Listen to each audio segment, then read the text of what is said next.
বলছিলাম রাশিয়া এবং ভারত থেকে নতুন বার্তা এসেছে।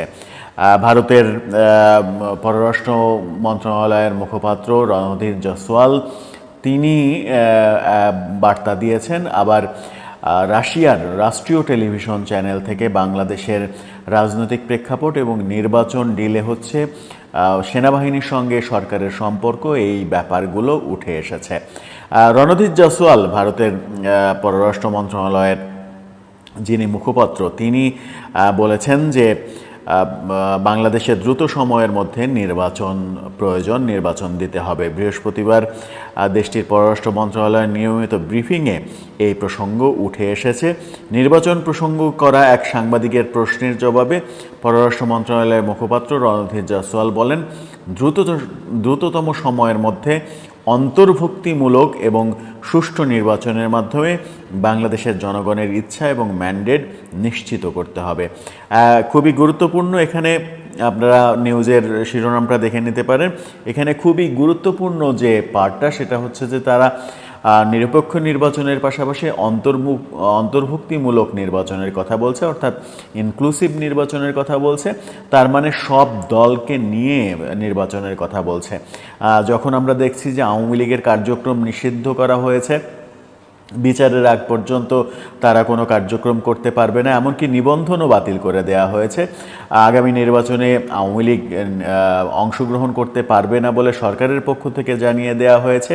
সেরকম পরিস্থিতিতে ভারত নতুন বার্তা দিল, ইনক্লুসিভ নির্বাচন করতে হবে, সবাইকে নিয়ে নির্বাচন করতে হবে। কদিন আগে প্রধান উপদেষ্টার রাজনৈতিক দলগুলোর সঙ্গে বৈঠকের সময় মাহমুদুর রহমান মান্না বৈঠক থেকে বেরিয়ে এসে বলেছিলেন যে প্রধান উপদেষ্টা বলছেন ভারতের তরফ থেকে প্রচণ্ড চাপ আসছে এবং পারলে তারা আজকেই সরকার ফেলে দেয়, এরকম অবস্থা তৈরি করছে। এখন রণধীর জয়সওয়ালের এই বিবৃতি এটা স্পষ্ট করে যে ভারত বাংলাদেশের বর্তমান অন্তর্বর্তীকালীন সরকারকে এক ধরনের চাপে রেখেছে। এই কথা যখন বলছি, তখন অন্যদিকে রাশিয়ার যে সরকারি গণমাধ্যম RT, সরকারি গণমাধ্যমে বাংলাদেশের পরিস্থিতি নিয়ে নিউজ হয়েছে এবং সেখানে ডক্টর ইউনূসের ছবি দিয়ে তারা যে নিউজটা করেছে সেটা দেখে নিতে পারেন। সেখানে তারা যেটা বলার চেষ্টা করছে সেটা হচ্ছে যে কয়েক সপ্তাহ ধরে সহিংসতা বিক্ষোভের পর প্রধানমন্ত্রী শেখ হাসিনা পদত্যাগ করতে বাধ্য হওয়ার পর গত বছরের আগস্টে নোবেল শান্তি বিজয়ী ইউনূসের নেতৃত্বাধীন সরকার ক্ষমতায় আসে। তখন থেকেই শেখ হাসিনা ভারতে বসবাস করছেন, অর্থাৎ তারা তাদের কথাতে ভারতের প্রসঙ্গ টেনে এনেছে। প্রথমেই বলছিলাম ভারত এবং রাশিয়া খুবই ভালো বন্ধু, নিউজেও কিন্তু সেই ব্যাপারটা উঠে এসেছে। তিনি সেখানে বলা হয়েছে ইউনূস ভারতীয় গণমাধ্যমকে ভুল তথ্য ছড়ানোর জন্য অভিযুক্ত করলেও তার এবং সেনাবাহিনীর মধ্যে ক্রমবর্ধমান বিভেদের জল্পনা প্রাথমিকভাবে বাংলাদেশি গণমাধ্যম এবং আন্তর্জাতিক গণমাধ্যমে প্রকাশিত হয়েছিল।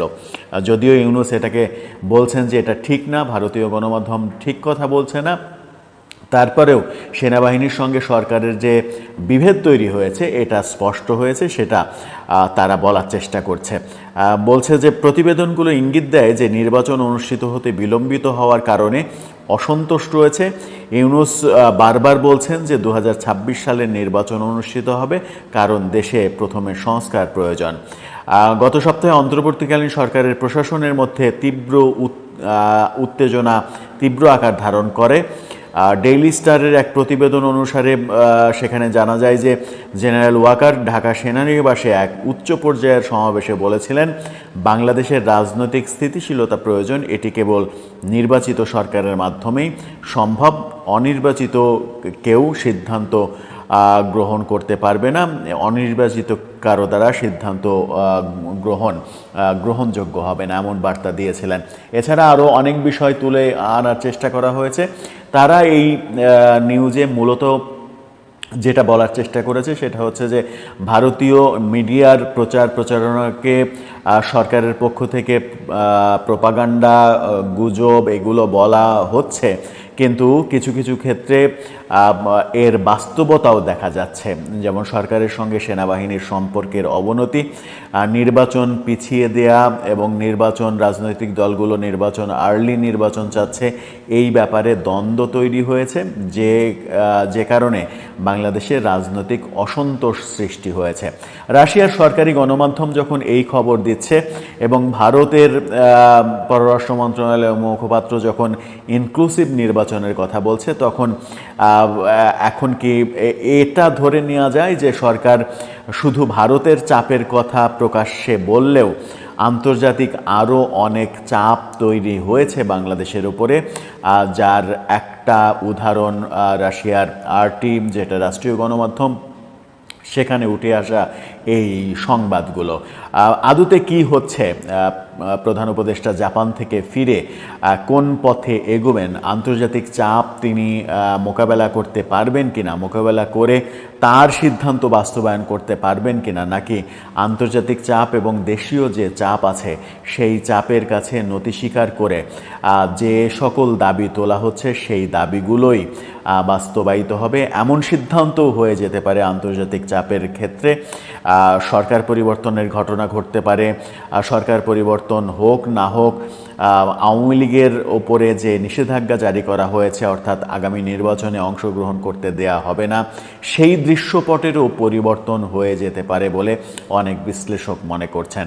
আদতে কি সেই দৃশ্যপটের পরিবর্তন হবে? কারণ আন্তর্জাতিক বিশ্বের চাওয়া, জাতিসংঘ সহ বিভিন্ন, ভারত রাশিয়ার কথা তো বললাম, আমেরিকার চাওয়াও, সবার চাওয়া কিন্তু ইনক্লুসিভ নির্বাচন, এবং জাতিসংঘ তার যে প্রতিবেদন দিয়েছিল জুলাই অভ্যুত্থানকে কেন্দ্র করে, যে প্রতিবেদন, সেই প্রতিবেদনের একটা গুরুত্বপূর্ণ অংশ ছিল কোনো রাজনৈতিক দলকে নিষিদ্ধ করা যাবে না, অর্থাৎ কাউকে বঞ্চিত করা যাবে না, সবার সমান অধিকার থাকতে হবে এবং সবাইকে নিয়ে নির্বাচন করতে হবে। সবাইকে নিয়ে নির্বাচনের তত্ত্ব কিন্তু সবাই দিচ্ছেন। এখন প্রশ্ন হচ্ছে, সরকার নির্বাহী আদেশে যে সিদ্ধান্তটা নিয়েছে সেই সিদ্ধান্ত থেকে কি তাদের ফিরে আসার চান্স রয়েছে? তারা ফিরে এসে ইনক্লুসিভ নির্বাচন দিতে চাইবে, কিংবা যখন আমরা দেখছি বাস্তবতা যে আগামী নির্বাচনে বিএনপি নিশ্চিত করেই বিজয়ী হয়ে ক্ষমতায় যাবে, সেই নির্বাচন যদি আওয়ামী লীগকে ছাড়া নির্বাচন হয়, একপাক্ষিক নির্বাচন হয়, সেই নির্বাচনের ফলাফল বিতর্কিত হবে, আন্তর্জাতিক মহলে গ্রহণযোগ্য হবে না, বিএনপির জন্য সরকার চালানো মুশকিল হবে। সেই ক্ষেত্রে বিএনপিও একটা পর্যায়ে বলতে পারে যে আমরা সব দলের অংশগ্রহণে নির্বাচন চাই, কারণ তাদেরকেই সরকার চালাতে হবে। সরকার চালাতে হলে আন্তর্জাতিক চাপ একটা বড় বিষয় হয়ে তাদের সামনে চলে আসবে। কি হতে চলেছে সামনে সেটা এখনই বলা না গেলেও খুব একটা সহজ পথে যে আমরা এগোচ্ছি সেটা বলা যায় না। এবং ভারত এবং রাশিয়ার এই যে অবস্থান ব্যাখ্যা করলাম, সেই অবস্থানও একটা ইঙ্গিত দেয় যে সরকার খুব সহজে তারা যা চাইছে, যা করতে চাইছে, যেভাবে এগোতে চাইছে সেভাবে এগোতে হয়তো পারবে না। দর্শক, আপনার কি মনে হয় পরিস্থিতি কোন দিকে যাচ্ছে আদতে? আপনার মতামত জানিয়ে লিখতে পারেন আমাদের কমেন্ট বক্সে।